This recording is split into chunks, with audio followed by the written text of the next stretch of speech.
The FBI says the former US President Donald Trump was the target of what appears to be an attempted assassination while he was playing golf on his course in Florida.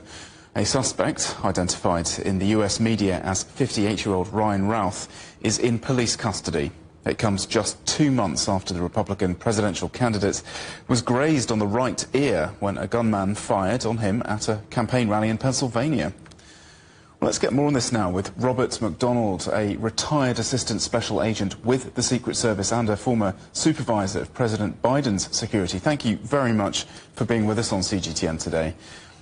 And Good afternoon. Thank you for having me. Well, it's really great to get your insights, because as a former supervisor of President Biden's security detail, you are extremely familiar with the protocols and practices in place to protect presidents, past and present. Could you talk us through what you think happened on that golf course from your perspective, and how well did the Secret Service actually perform? Well, it's very difficult to completely close down a golf course the size of the course that was in Florida yesterday. So what you've got is the element of the president's detail, former president's detail, working him in close proximity, as you saw them respond in Butler, Pennsylvania 8 weeks ago.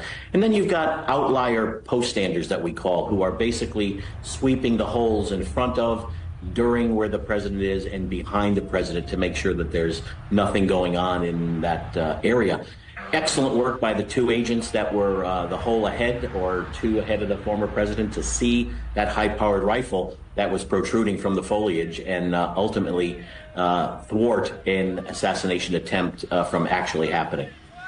And it is extraordinary, isn't it, that this is the second apparent assassination attempt in just 9 weeks, those shots fired in Butler, Pennsylvania, just in July. How worried are you about copycat shooters, copycat attackers, potentially on Donald Trump, even Kamala Harris during this election campaign? And should there be more security provided, bearing in mind that President Biden said just this morning that the Secret Service needs more help? Well, I think that copycat issues are definitely the flavor of the day for the Secret Service right now. To be quite honest with you, all of the media coverage doesn't assist us with that aspect of things. We want to make sure that people are not feeling free to show up and test the Secret Service protective apparatus. The acting director of the Secret Service went to Florida today to show support for his agents and to continue with the investigation. And I think it's important for the Secret Service to make sure that it leaves nothing in the garage, if you will, no assets or abilities of personnel to not be out protecting all of our protectees. It's a busy time for the Secret Service. We just came out of the 2 conventions. You've got the UN General Assembly in New York this week, where 150 or so former or heads of state are protected by the Secret Service. And then you've got the home stretch to the election. So it's a very busy time.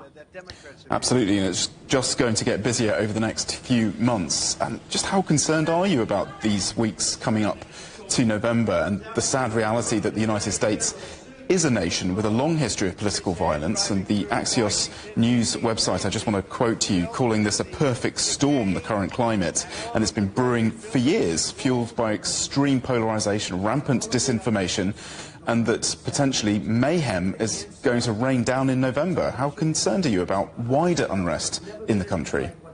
You know, we in the United States need to figure this out, and we haven't been very good at it. We're not very good at the old-time politics where people of different parties could disagree but still be able to work together to come to a common consensus or a solution. There's a lot of hatred right now in Washington, D.C. There's not a lot of legislation getting done. And we've got to figure out what our gun problem is. We've got to figure out what our mental health problem is. We've got to figure out what our drug problem is, as all of those things seem to contribute and are part and parcel of some of these horrific events that we've seen in the recent past and are continuing to see.